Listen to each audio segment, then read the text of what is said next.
Hello future stenographers, steno वाला group में आप सभी का स्वागत है। मैन डिक्टेशन के लिए रेडी? यस, कुछ सेकंड सिस।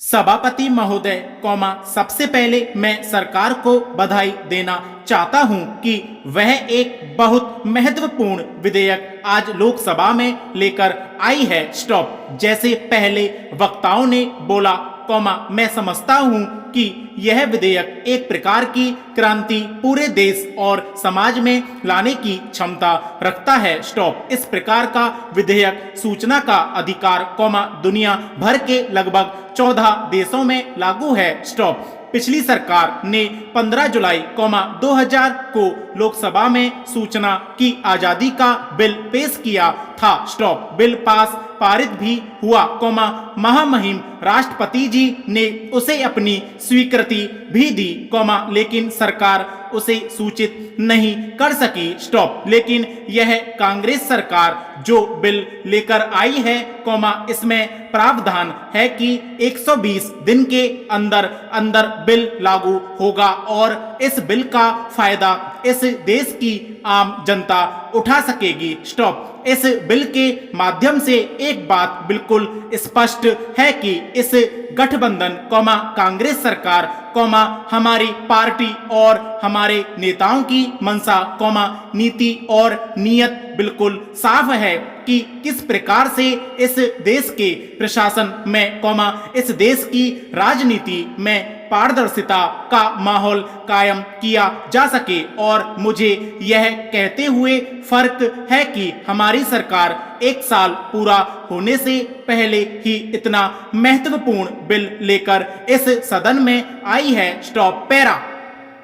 हम चाहते हैं कि इस देश का आम गरीब आदमी, किसान वर्ग और दूर दराज के इलाकों में जो लोग रहते हैं, उनके पास यह शक्ति होनी चाहिए कि वे अफसरों, प्रशासन के अधिकारियों से प्रश्न पूछ सकें। स्टॉप। उनमें इस बात की क्षमता हो कि वे अपने अधिकारों के माध्यम से जान सकें कि उनके हित के लिए कितनी नीतियां बनाई गई हैं, क्या क्या योजनाएं बनाई गई हैं और वह पैसा किस प्रकार से खर्च हो रहा है तथा वे योजनाएं किस प्रकार से लागू हो रही हैं। स्टॉप। हमारे आदरणीय प्रधानमंत्री जी ने, हमारी कांग्रेस अध्यक्षा ने कई बार इस बात को महत्व देते हुए कहा है तथा आज से नहीं, कई वर्षों से हम ऐसा बोलते आ रहे हैं। स्टॉप। इस पार्टी और इस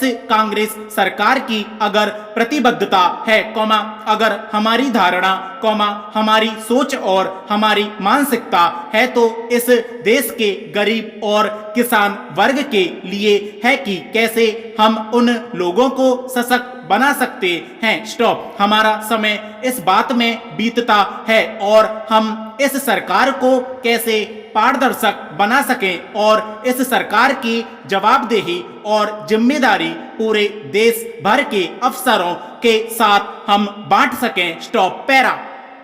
सभापति महोदय, हम इस देश में इंसाफ, इंसानियत और मानवता की बात करते हैं, लेकिन क्या कारण है कि आज देश में हम जाति के खिलाफ हैं। स्टॉप। जाति की बुनियाद पर राजनीति करने वाले, जिसके जहन में उस क्षेत्र की गरीबी, लाचारी और बेबसी कभी दिमाग में नहीं आई। स्टॉप। मैं इस बात को इसलिए कहना चाहता हूं कि आज पूर्वांचल का वह गरीब, जिसे पिछड़ा कहा जाता है, स्टॉप, ऐसा नहीं है कि वहां दलित पिछड़े हों, चाहे अकलियत के लोग हों, वहां सामान्य समाज के लोग भी पिछड़े हैं, चूंकि पूरा क्षेत्र पिछड़ा हुआ है। स्टॉप। वहां के चाहे बुनकर, किसान एवं नौजवान हों, उनकी पढ़ाई लिखाई और नौकरी का कोई साधन नहीं। स्टॉप। मैं इसलिए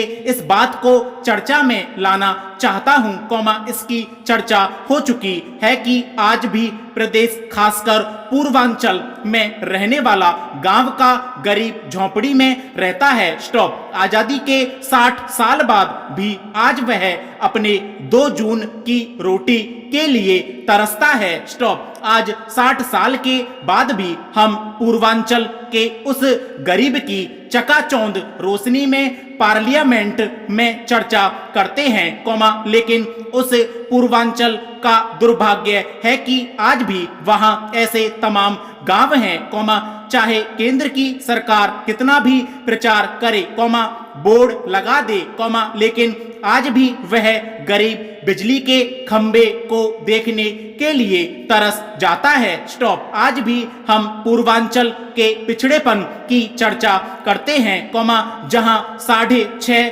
करोड़ लोग रहते हैं। स्टॉप। आज भी जहां 30% आबादी रेल में बैठने के लिए तरसती है, उस पूर्वांचल की हम चर्चा करते हैं। स्टॉप। इसका एक ही कारण है, जहां जिनकी भी सरकारें रही हैं, मैं समझता हूं कि कांग्रेस पार्टी प्रांत से लेकर केंद्र की सरकार में सबसे ज्यादा दिन तक रही है। स्टॉप। पैरा। लोगों ने पढ़ना लिखना बीच में ही छोड़कर रोजी रोटी की तरफ मुख कर लिया। स्टॉप। अगर घर में लड़की हो तो उसको घर में ही बिठाए रखा, पढ़ने नहीं भेजा, क्योंकि घर के बाकी सदस्य जो काम के लिए जाएंगे तो उनको खिलाएगा कौन।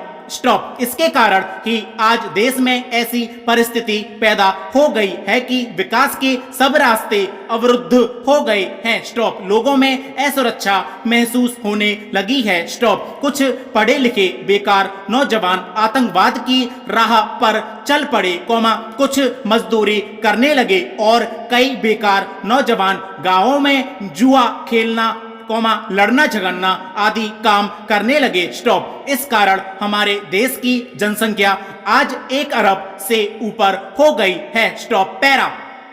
महोदया, अब मैं रेल के बारे में कुछ कहना चाहता हूँ। स्टॉप। वैसे मैं इस पर कहना नहीं चाहता था, लेकिन मुझे इस पर बोलने के लिए इन्होंने मजबूर किया है, इसलिए मैं कुछ इस पर कहना चाहूंगा। स्टॉप। हमारे देश में रेलवे दुनिया का सबसे बड़ा लोक उपक्रम है। स्टॉप। हमारे देश में कई हजार यात्री गाड़ी और मालगाड़ी चलती हैं। स्टॉप। अंग्रेजों के जमाने में जो रेल लाइन बिछाई गई थी, उसमें थोड़ी बहुत वृद्धि करके हम देश में 63,000 किलोमीटर ही रेल लाइन बिछा पाए हैं। स्टॉप। ठीक है, जो अंग्रेजों ने हमें लाइनें बनाकर दी, उनमें हमने थोड़ा थोड़ा विस्तार जरूर किया। स्टॉप। इसमें 14 लाख कर्मचारी हैं। स्टॉप। मैं इस विषय को यहाँ लाना नहीं चाहता था, लेकिन इतनी कमजोर सरकारें इस रेल मंत्रालय को चलाती रही हैं। स्टॉप। ऐसा कहीं हुआ है दुनिया के इतिहास में कि एक रेल मंत्री रेल बजट पेश करता है और 24 घंटे के भीतर दुनिया के सबसे बड़े लोक उपक्रम के उस मंत्री को बर्खास्त कर दिया जाता है। स्टॉप। मैं इस संबंध में माननीय रेल मंत्री जी का ध्यान आकर्षित करना चाहूंगा कि जो घोषणाएं की जाती हैं, उनकी पूर्ति की दिशा में सरकार कौन सी कार्यवाही करने जा रही है। स्टॉप। पैरा।